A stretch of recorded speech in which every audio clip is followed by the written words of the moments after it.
Hi guys, I'm Gasha. Welcome to the channel and welcome as always to our coffee times to discuss books and horror. And today I'm here to bring you my June wrap up. It's coffee time. June is a month that I don't know what happened, but I guess halfway, through the year, my kind of reading senses kicked in and I managed to read 9 books, which has been an achievement this year. Also, those are all books that I had on my TBR pile, so I've respected my TBR and I don't think I hated any of them. So in a way, it has been quite a good reading month. So I'm hoping to keep that for the remaining of 2023. Now, I'm here to let you guys know, as always, what I thought about the books. I always keep it spoiler-free. I'm gonna give you also my rating, and since we love coffee in this channel, and if you're new here, welcome. We like to rate our books with coffee mugs, and I always end up from the lowest rating to the highest. So we always end up, you guys, in a positive note. So grab your coffee or beverage of choice, and let's start. Let's kickstart this with The Doctor's Demons by Maria Abrams, and I feel like this is a book that a lot of people are going to enjoy if they love possession stories.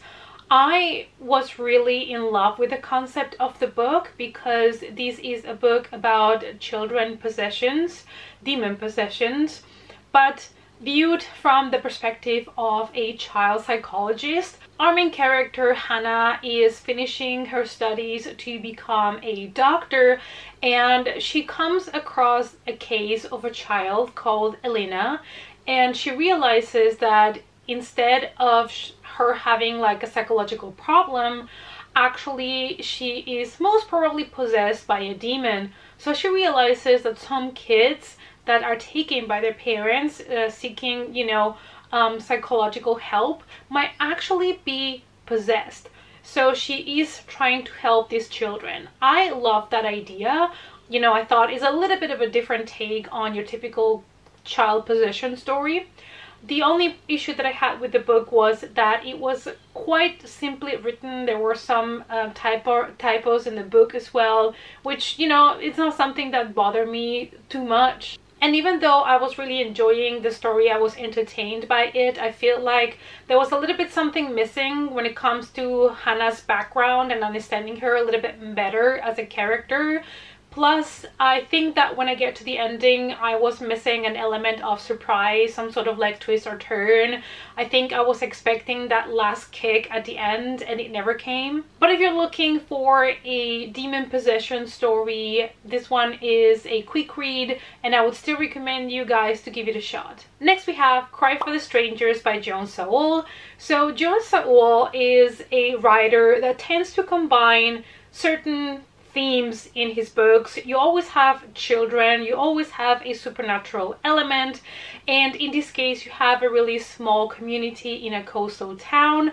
So this small community doesn't really like strangers. They've had bad experiences with them in the past and they don't tend to be kind to them. So when 2 new couples move to the island to spend some time there, they are feeling rejected by the people that live in the island. They feel like outsiders, they feel cast out, not supported by them. But things really get bad for them when a series of mysterious and really strong storms hit the island, and every time they have one of these big storms, dreadful things happen in the night. This is a story that takes its sweet time to build up, and I would say is more one of those stories that explores characters and how we treat each other, how we are so reluctant sometimes, to accept new people that move to a community or that enter a community.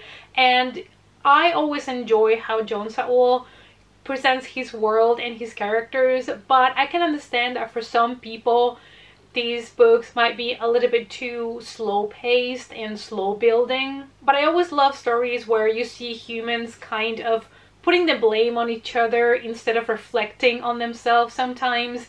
And this is a book that touches not only on the supernatural horrors but also on the horrors of humanity. I feel like if you like John Saul, you know what to expect, but if you've never read his books, keep in mind that there's always some sort of trigger warning, including children, because he loves to write about kids, and sometimes not nice things happen to kids in his books, depending on the book.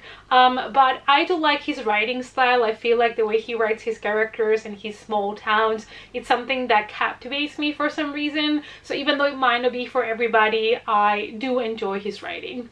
The Mystery of Black Hollow Lane by Julia Noble, and this is the first book on a middle grade series.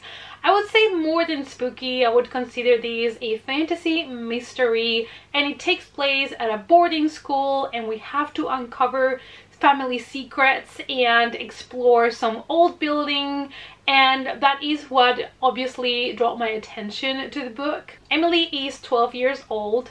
Her father disappeared years ago, and her mother is a child psychologist that has written many books about, you know, raising your kids. But she sometimes neglects Emily and doesn't really spend as much time with her as she should. Ironically, she is helping families, you know, to connect and raise their kids and stuff, and ends up sending Emily to a boarding school because she doesn't really have time to take care of Emily. And Emily at the beginning is a little bit frustrated with the situation because she's going to be sent to England, to a boarding school where she knows nobody. But Emily realizes that there is something connecting the disappearance of her father to that same boarding school. So she is determined to figure out what is the connection, where is her father, is he still alive, what is going on. And you're gonna see a little bit of found family elements as well, as she gets to know a couple of the kids of the school, and they end up helping her in her mission. I really enjoyed the mystery and the story, the 3 kids that are investigating and trying to figure out what happened to Emily's father. But there's something about the characters that I didn't quite vibe with, especially when it comes to the mother. Emily's mother is written as a complete different person at the beginning and at the end of the book. It's just the way the mother was talking at the end of the book. It almost made me feel like it was a different person, because there was no explanation for her change of character. There is no like revelation that she had or transformation that we get to see or get hinted at. So I was a little bit surprised by the change of tone in her character. I don't know if I'm gonna move on with the series because, like I said, it's more of a fantasy mystery more than spooky and horror, and even though I really enjoyed it, I think I'm gonna prioritize other series. This Delicious Death by Kayla Cunningham. I was really excited to pick up this book because the cover obviously was appealing to me, and I was interested to read this and see what kind of spin they put on your typical virus/zombie book. Now, this is a book in which a virus spread. It was a period known to humanity as the Hollowing, and this virus only affected specific people and not others. So part of the population was affected, and they started craving human flesh, and they are described in the book as ghouls. So what the government decided was to lock these people in some sort of prisons until they figured out a solution. So the solution that they came up with was to recreate human flesh and, you know, serve this to the ghouls, and that will fulfill their cravings for meat, and so they could go back to their families and be reunited. Now, years later, after the Halloween, we follow a couple of friends that are just going to enjoy a music festival, and there we're going to see the difference between the ghouls and the people that were not affected, how the ghouls sometimes feel rejected by those that are normal human beings. And I really enjoyed to see the different type of characters and how humanity would react to something like that. Would we treat the people with the virus differently. It was a quick and fun, fast-paced read. It had good queer representation. It got, you know, bloody when it needed to, and I thought it was a really interesting take, like I said, on the virus slash zombie theme. My favorite parts on the book were the beginning of each chapter, where we would get flashbacks on the Halloween and when it was actually happening, when the virus actually was spreading. I really loved to read those chapters, but all in all, I thought it was a lot of fun, and if you're looking for a fun summer read, this one is perfect. Moving on to adult thriller, I have Faithless by Karen Slaughter, and I ended up flying through it even though it's a chunky book, so that tells you that it was really entertaining for me. In this twisty thriller, we follow a police chief officer and a medical examiner that make a really gruesome discovery in the middle of the woods. They discover buried the body of a young girl that so far has not been identified, so she is our Jane Doe. They believe that she was buried alive and that maybe her death might have been an accident, maybe it was intended, but before they can come to any conclusions, they need to do an autopsy and they need to find out who she is. So our investigation, first of all, is to find out who she is, find her family, notify them of her death, and from there, you know, figure out what could have happened to her. This was a fast-paced, entertaining thriller full of twists and turns, and you are really engaged with the story because you are following the autopsy, you are following the investigation, the interviews with the possible suspects and all of that. And this book is a little bit more intense than your regular thriller because you do have the death of a teenage girl, and they do go into detail on the death, how it happened. There is an autopsy, so there's a lot of descriptions there, a little bit more body horror there, so it might be a little bit more intense than your typical thriller. Just putting it out there for people that are just looking for a cozy thriller, this might not be it. Now, there are a lot of trigger warnings for this book, and I cannot mention them because I feel like they're gonna be a spoiler or a possible spoiler for things that are gonna happen later on in the book. But if you're somebody that you have a specific trigger warning that you are always, you know, checking, make sure to check it out before you get the book. And now we go to YA horror. We have Say Her Name by Juno Dawson, and this is an interesting, different take on urban legends. In this specific one, we are talking about Bloody Mary. We are in a private school, it's Halloween night, and a group of friends are telling each other scary stories. One of them tells them the story of a supposed Mary that used to attend that school. She committed suicide, and apparently if you say Bloody Mary in front of the mirror and you perform this small ritual to call her, she will come and you will disappear forever. Obviously, some of the group of friends are pretending that they're not scared, that this is just an urban legend, that there is no truth to the story, so they decide to dare each other to say her name. And as we all know, you guys, they're going to realize way too late that they made a mistake, and now Bloody Mary is coming for them one by one. Before time runs out, our characters are gonna have to try to figure out who Mary actually was somebody that attended that school, what happened to her, and what can we do to actually stop her. My favorite part of the book were the horror elements and the actual kind of investigation background story on the school as well as Mary. My least favorite thing was the way the characters were created, not because they were not properly fleshed out. I just felt like I couldn't really connect with the characters as much as I wanted to. But this is a great horror YA and a really interesting take on the Bloody Mary urban legend. And now we go to something completely different. So for Pride Month, I decided last minute to pick up a book that I saw, and I was like, I need to read that book, and that is Broken Hearts in Zombie Parts by William Hussey. And after I picked up the book, I realized the author is coming to York, so I was really excited. And I am happy to report that I've really enjoyed this book. And if you're looking for a heartwarming but also heartbreaking rom-com queer romance, this is perfect. Jessie, our main character, has two dreams. One of them is to finish his moon zombie honeymoon, and he wants to make this movie so that he can use it in his application for film school.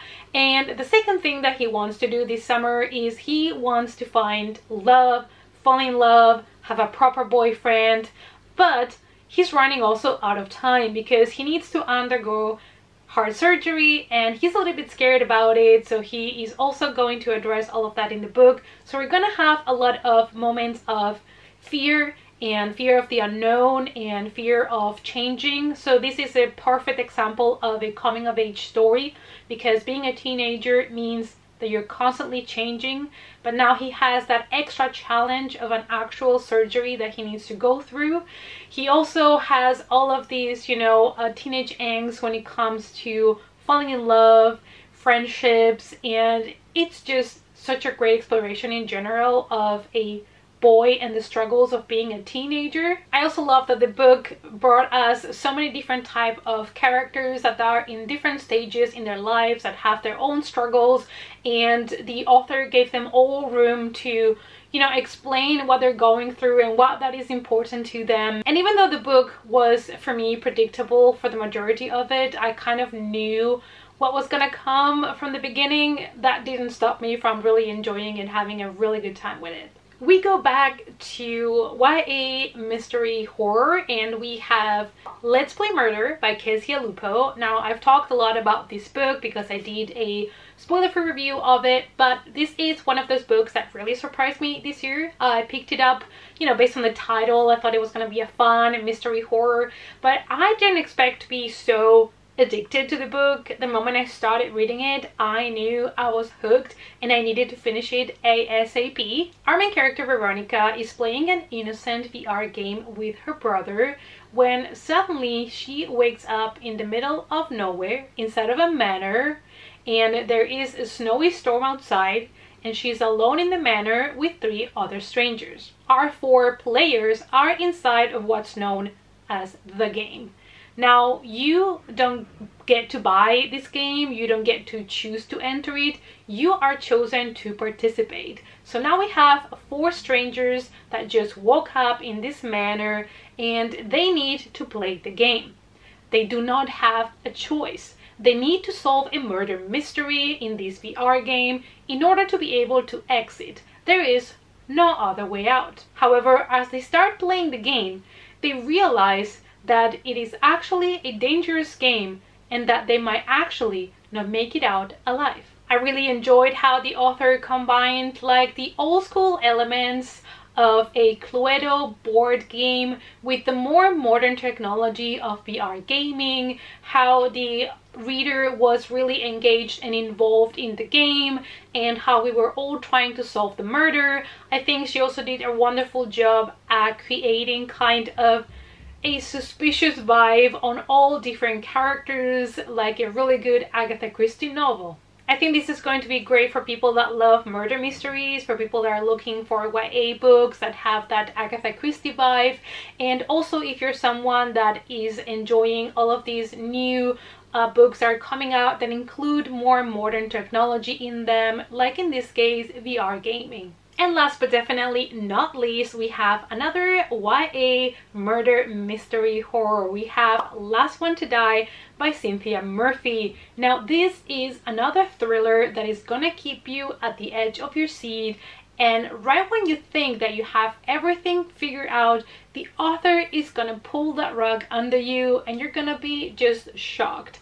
I love the reveals so far in Cynthia Murphy's book, so if you love a good twisty mystery thriller with some horror in it, I definitely recommend you her books. Our main character has just moved to London to attend drama school. She's very excited, you know, about this new step in her life, living by herself, attending school, doing what she always wanted to do.